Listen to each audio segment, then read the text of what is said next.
What's up, YouTube? Today I'm going to quickly show you how to put a Instagram feed post onto your story. Now this works for your account as well as any other account that you want to feature their feed post on your story. You could easily do this. If you don't know what I'm talking about, you'll find out shortly. But essentially just head over to the post that you want to add to your story. And then next to the like and comment button, you should see like a little paper airplane right down there at the toolbar. You're going to hit that. And then the option right below the search bar is an option to add the post to your story. You're going to hit that.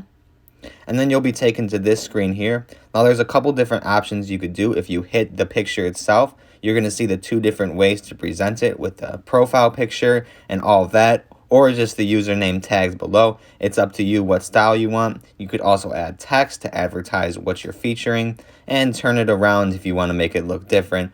Add any other features you want to this graphic. It's really up to you how you want to present your photo, but that's essentially all you do. You just add it to your story, and then anybody that sees this now can just click on the photo and be taken directly to your photo or whatever photo you posted.